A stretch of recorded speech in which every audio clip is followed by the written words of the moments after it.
This is a summary of Alvin Plantinga's 1981 Nous article and Michael Martin's 1991 critique entitled Plantinga on Belief in God as Properly Basic. In addition to the summary, I'm going to have some of my ideas worked in as well. They both appear in this anthology. So Plantinga's article concerns rationality of religious beliefs. He means to answer the charge that believing in God is somehow irrational. So whether it's rational to believe in God is different from proving God's existence or whether God's existence is true. Rationality is a normative concept. It entails certain obligations and responsibilities on the part of the cognitive agent, but the bar for rationality is necessarily lower than proving something to be true. It's one thing to be rational, and it's quite another thing to be right. So let's keep that in mind as we try to understand what Plantinga is saying here about basic beliefs. Plantinga begins by describing the landscape of epistemology in the philosophy of religion. He discusses evidentialism, and evidentialism is the view in philosophy of religion that belief in God must be based on evidence. The evidentialist objection is that there's not good evidence for belief in God.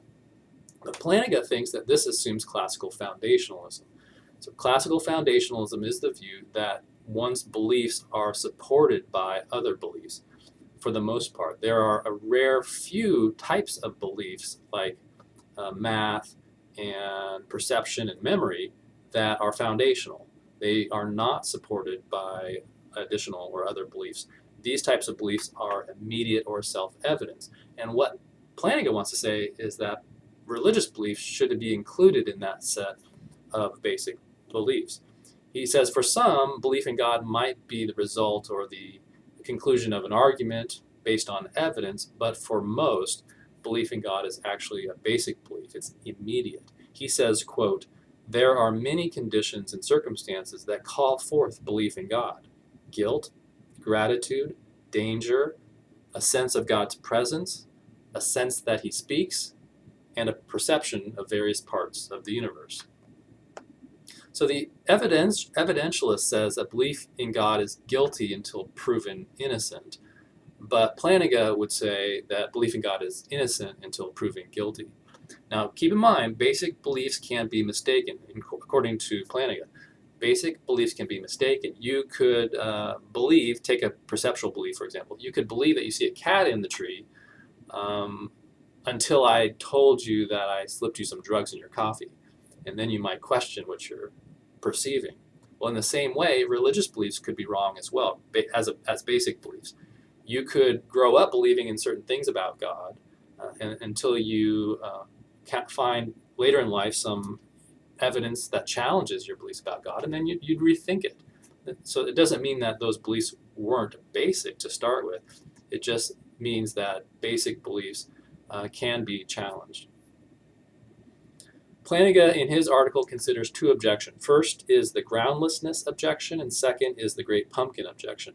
So let's consider the groundlessness objection. He says, quote, "If I have no evidence for the existence of God, then if I accept the proposition, my belief will be groundless or gratuitous or arbitrary." So that's the objection that he wants to answer. But he replies that perceptual beliefs aren't based on evidence. They are based on being appeared to in a certain way and having one's perceptual capacities working correctly. He thinks that in the same way or a similar way in religion, he follows John Calvin in this and other theologians, that God has given us a divine sense, and this divine sense is called sensus divinitatis. So we are being appeared to divinely, and we have a capacity, a divine sense to receive those appearances. The second objection is the great pumpkin objection, and this is the idea that, well, the great pumpkin, it refers to Charlie Brown's great pumpkin story, where you've got the great pumpkin comes every Halloween giving gifts to boys and girls. So the objection is that if belief in God is basic, then what's keeping beliefs like the great pumpkin from being equally basic? So this is a problem for Plantinga. But Plantinga responds to this in an interesting way. He says that this objection actually assumes a criterion for basic belief, such as self-evidence or incorrigibility, which incorrigibility just means absolute or undoubtable. But he says such criteria are either incoherent or are just lacking in any good arguments. He thinks that basic beliefs should be decided upon by the community. So using examples. So in the Christian community, they can decide that God is basic, belief in God is basic, and that the great pumpkin is irrational or is wrong. Believing the great pumpkin is not basic. So if there ever were a community that believed in the great pumpkin, perhaps for that community, I think for Plantinga, such a belief would be basic, but then they would have to deal with the evidence that is counter to such a belief. So moving on to chapter 28 in the book, this is Michael Martin's essay entitled Plantinga on Belief in God is Properly Basic. He gives 6 objections to Plantinga's argument. First, Plantinga makes knowledge relative. Second, any belief is basic from within some community, and that would be a weakness. Third, any belief could be rational, given community support. Fourth, there is little community agreement about beliefs, especially in Christianity. Fifth, basic beliefs should not be subject to debate or disagreement. And sixth, the analogy between perceptual beliefs and religious beliefs is weak. You must have evidence that your perceptual capacities are working properly. How can you know that your spiritual sense is working properly? Okay, so let's review each one, and I have a few things to say about each one. So first, Plantinga makes knowledge relative. I don't think he understands Plantinga here, or he just gets it wrong on this one. I don't think it makes knowledge relative, it makes justification relative.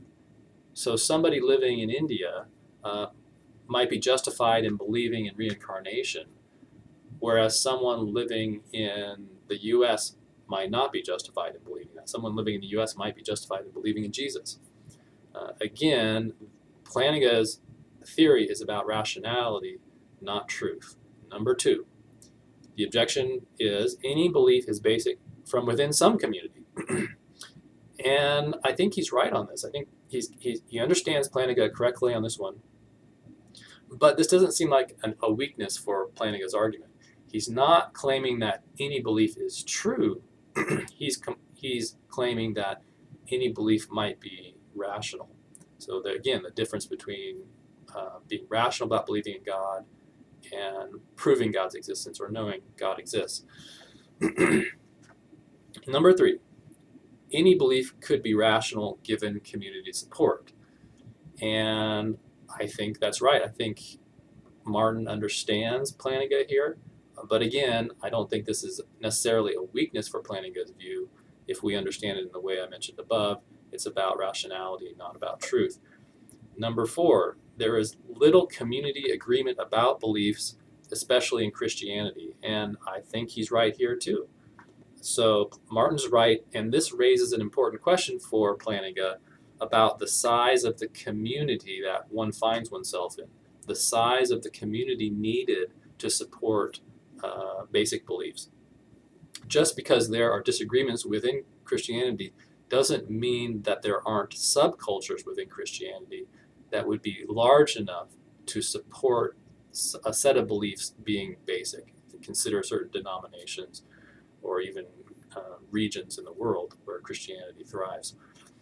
Number 5, the objection was basic beliefs should not be subject to debate or disagreement.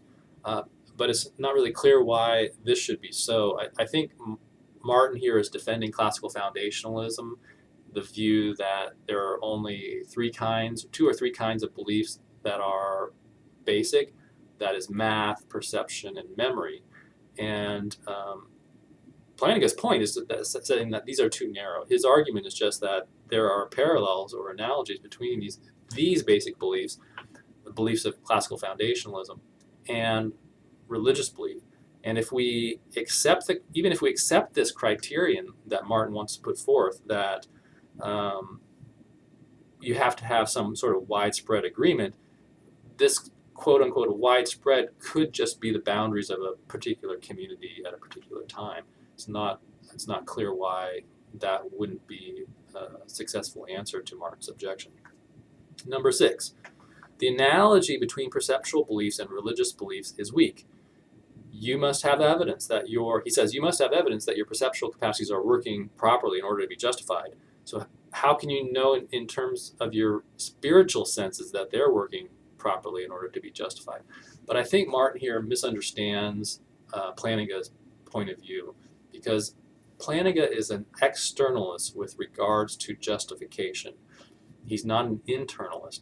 So what that means is, in externalism, in order to be justified in believing something, you just have to have the proper capacities to do it. You don't have to have access to those capacities. In other words, you don't have to know that your faculties are working correctly. An internalist, on the other hand, thinks that in order to be justified in believing something, you need to know the evidence or reasons for those claims, those knowledge claims. But Plantinga is an externalist here. Plantinga doesn't think that you need to have reasons for believing, that you have to have access to those things. In terms of perceptual beliefs, he doesn't think you have to know that for example, your eyesight is working properly in order to be justified.